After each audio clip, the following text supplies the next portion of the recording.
வணக்கம். Welcome to கதை திரட்டு audio books.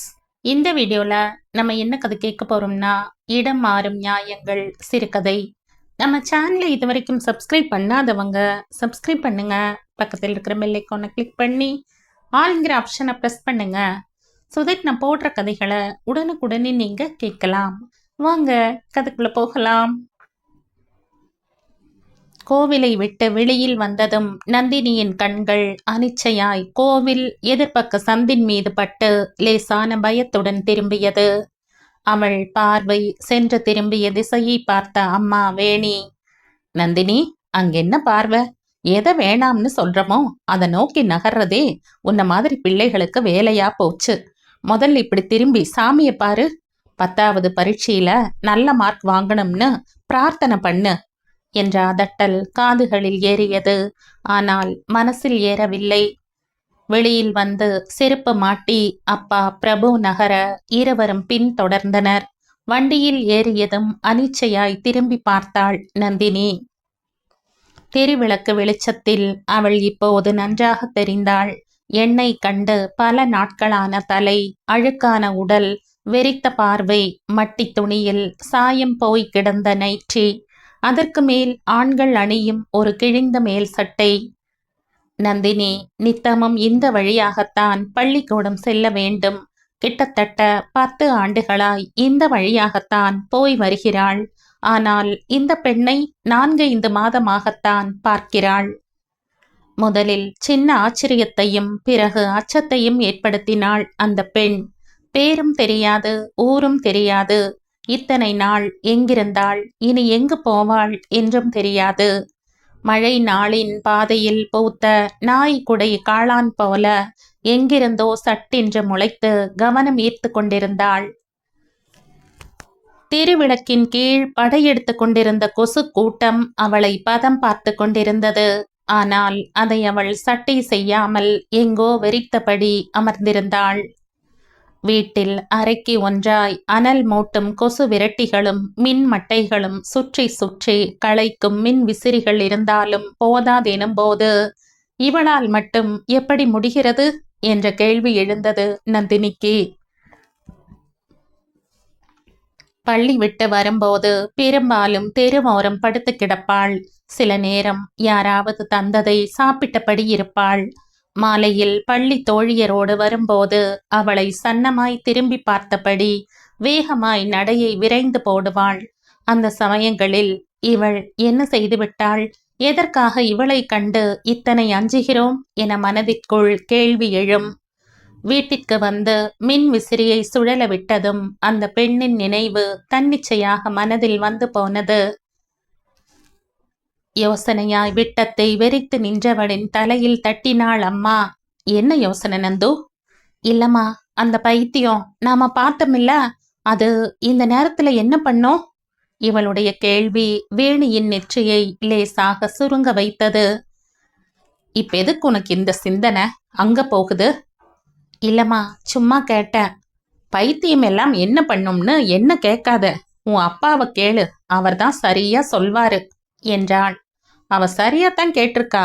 உன் அத்தையோட பேத்தி ரொம்ப நாளா மனநிலை பாதிக்கப்பட்டிருந்தாள்ல, அப்போ என்ன நடந்ததுன்னு உனக்குத்தானே தெரியும் என ஈவு இரக்கம் இல்லாமல் வாரினான் பிரபு. அவர்கள் இருவரின் பேச்சிலும் நந்தினிக்கு கவனம் திரும்பவில்லை. கொட்டி கிடந்த இருளும் அதில் ஒட்டியிருந்த அச்சத்தின் முகமும் அந்த பெண்ணை என்ன செய்யும் என்ற புதுவிதமான சிந்தனையை அவளுக்குள் கிளர்ந்து எழ செய்திருந்தது. வலுக்கட்டாயமாக கண்களை மூடிக்கொண்டாள். அம்மா தந்த சப்பாத்தி ரோலை எடுத்து கொண்டாள். யூனிஃபார்மை உடுத்தி இப்படியும் அப்படியும் பார்த்து கொண்டாள். வழக்கமான அறிவுரையோடு முன்னே வந்து நின்றாள் அம்மா. பார்த்து ஓரமா போகணும், ஸ்கூல் விட்டா நேரா வீட்டுக்கு வரணும் நந்து. சரிம்மா. காலி பசங்க பின்னாடி வந்தாலோ இல்ல வேற மாதிரி நடந்துக்கிட்டாலோ அம்மா கிட்ட சொல்ல தயங்க கூடாது. மா, நம்ம தெருவில் இடியாப்பம் விற்கிறார்ல? ஆமாம்மா, கன்னியப்ப. அவனுக்கு என்ன, உங்ககிட்ட எதுவும் தப்பா நடந்துக்கிட்டானா என்ற வேணியின் குரலில் பதற்றம் அப்பியது. வெயிட், அவர்கிட்ட கேட்டு டேப் ரெக்கார்டர் வாங்கி வச்சுக்கங்க. திரும்ப திரும்ப இடியாப்பம்னு சொல்ல சங்கடப்பட்டுக்கிட்டு ரெக்கார்ட் பண்ணி வச்சிருக்கார். என்னம்மா தினமும் ஒரே டயலாக் என ஷூ லேசை இறுக்கிய மகளை லேசான கவலையோடு பார்த்தாள். உனக்கு என்ன தெரியும்? பொம்பளை பிள்ளைங்களை பெத்து வெளியில அனுப்பிட்டு வயிற்றுல நெருப்ப கட்டிக்கிட்டு காத்திருக்கிற தாய் தகப்பனுக்குத்தான் என் கஷ்டம் புரியும். எப்போதும் காலையில் பள்ளி வேன் வந்துவிடும். 10ஆம் வகுப்பு என்பதால் சிறப்பு வகுப்பு முடிந்து வீடு திரும்ப நேரமாகும். அதனால் நடந்துதான் வருவாள். இன்று திரும்பி வரும்போது அந்த பெண் அங்கேதான் படுத்திருந்தாள். அவள் முகத்தில் தீராத அவஸ்தை வழிந்தது. என்னவென்று இவள் கண்களால் இனம் காண முடியவில்லை. தயக்கமாய் நின்றாள். காலையில் அம்மா கட்டி தந்த சப்பாத்தி ரோல் சாப்பிடாமல் அப்படியே தான் இருந்தது. அந்த பெண்ணும் நந்தினியை ஒரு நொடி பார்த்துவிட்டு கண்களை மூடிக்கொண்டாள். சப்பாத்தி ரோலை அவள் அருகில் வைத்துவிட்டு வேகமாக ஓடி வந்து விட்டாள் நந்தினி. எட்ட முடியாத தூரம் என்று இவள் மனதில் திட்டம் போட்டு வைத்திருந்த இடம் வந்ததும் மெதுவாய் திரும்பி பார்த்தாள். அந்த பெண் ஆவலோடு அதை எடுத்து சாப்பிட்டு கொண்டிருந்தாள். மனதிற்குள் மகிழ்ச்சியாக இருந்தது. நியாயமான பசியை போக்க அந்த உணவு பயன்பட்ட சந்தோஷம் மனதிற்குள். காலையில் எழுந்து பள்ளிக்கு கிளம்பும் போதே அடி வயிற்றில் சுளீரிட்ட வலி. அந்த 3 நாள் அவஸ்தை என்று புரிந்தது. சுணங்கி வந்து நின்ற மகளை பார்வையால் உணர்ந்தாள் அம்மா. இதெல்லாம் சகஜம் நந்து. இப்பயாவது 1008 நவீனங்கள் இருக்கு. ஆனா எங்க காலத்துல அதெல்லாம் ஏது? அத்தனை கஷ்டங்கள் நடுவதான் நான் எல்லாம் பள்ளிக்கு போய் படிச்சேன். மா, என்னடா?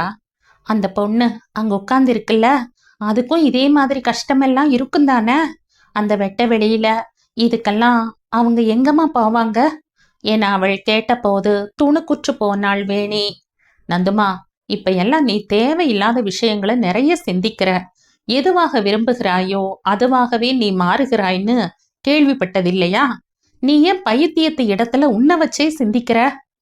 ஏமா, இப்படி யோசிங்களேன். ஏன் இடத்துக்கு அந்த பொண்ணு வந்துடக்கூடாதான்னு நான் நினைக்கிறேன்னு. பாவம், மூளையில தானே கோளாறு, உடம்புல இல்லை இல்ல. அப்போ இந்த மாதிரி விஷயங்கள் அவங்களுக்கும் நடக்கும் தானே?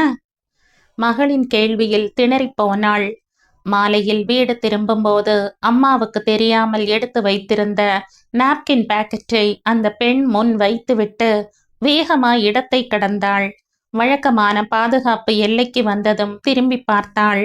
அந்த பெண் அந்த பாக்கெட்டை எடுத்து திருப்பி திருப்பி பார்த்து கொண்டிருந்தாள். அதன் உபயோகம் அவளுக்கு புரியுமா என்று தெரியாவிட்டாலும் தனக்குள் விளைந்த ஆத்ம திருப்தியை அவளால் உணர முடிந்தது. அன்று பள்ளியில் சிறப்பு வகுப்பு முடிந்து வீடு திரும்பும்போது லேசாய் இருட்டிவிட்டது. சின்னதாய் சாரல் மழை. அந்த இடத்தை கடக்கும்போது அந்த பெண்ணை சுற்றி 4-5 குடிகாரர்கள் நின்று வம்பு வளர்த்து கொண்டிருந்தனர். அவளுடைய பிஞ்சு மனது வேகமாக துடிக்க ஆரம்பித்தது. நடையை எட்டி போட்டு இடத்தை கடப்பதா அல்லது உதவிக்கு யாரையும் அழைப்பதா என்று அறிய இயலாமல் தவித்தாள். ஆனால் கடந்து போன பலருக்கு அது ஒரு வேடிக்கையாய் தெரிந்ததே அன்றி புத்தி சுவாதீனம் இல்லாத பெண்ணிற்கு நிகழும் அத்துமீறலாய் தெரியவில்லை. சிலர் முணுமுணுத்தபடி கடந்து சென்றனர். ஒற்றை கையால் தலையை சொரிந்தபடி கையில் இருந்த அலுமினிய தட்டை பெரிய கேடயமாக்கி அவர்களை அடித்து தன்னை தற்காத்து கொண்டிருந்தாள். எதிர் வரிசையில் இருந்த பெட்டி கடைக்கு ஓடினாள் நந்தினி. போனில் படம் பார்த்து கொண்டு இருந்த கடைக்காரர் இவளை நிமிர்ந்து பார்த்தார். என்ன பாப்பா வேணும்? அங்கிள், அங்க பாருங்களேன், அந்த அக்காட்ட எல்லாரும் வம்பு பண்றாங்க என அவள் கை காட்டிய திசையில் நிமிர்ந்து பார்த்தவரின் முகம் அலட்சியத்தை உமிழ்ந்தது. அதான் அந்த பைத்தியத்துக்கிட்ட யாராவது வம்பு பண்றதுதான் வேலையே, நீ கிளம்பு என்றவர் போனில் கண்களை தொலைக்க அதிர்ந்து நின்றாள் நந்தினி. அங்கே அந்த பெண்ணின் போராட்டம் தொடர்ந்து கொண்டேதான் இருந்தது. பையில் இருந்த ஒற்றை ரூபாயை எடுத்து காயின் பாக்ஸில் போட்டு அம்மாவின் எண்ணை சுழற்றினாள். எதிர்முனை எடுத்ததும் இவள் குரல் கேட்டு அதிர்ந்தது.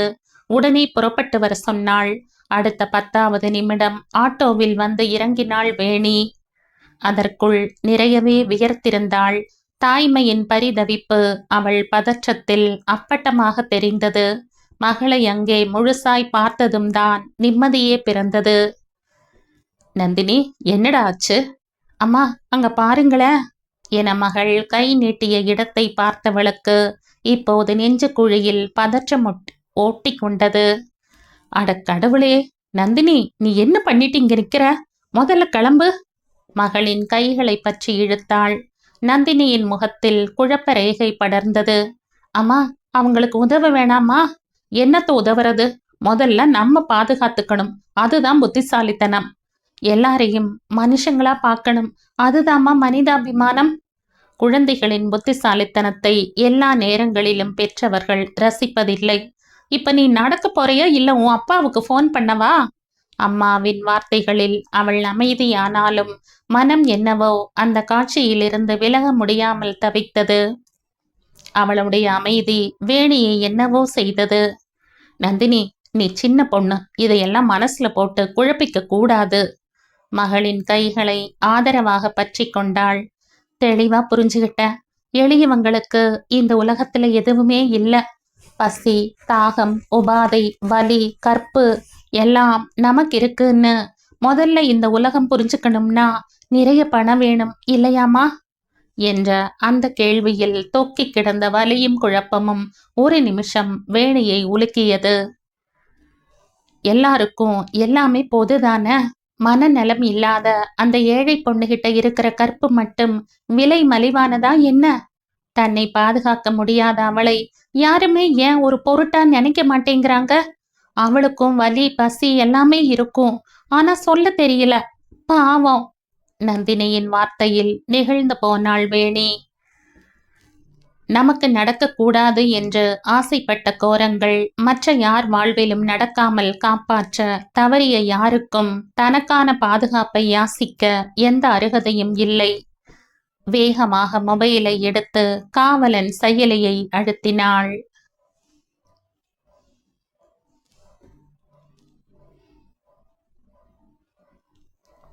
இதோடு இந்த கதை முடியுது. இந்த கதை உங்களுக்கு பிடிச்சிருந்தா லைக் பண்ணுங்க, ஷேர் பண்ணுங்க, சப்ஸ்கிரைப் பண்ணுங்க.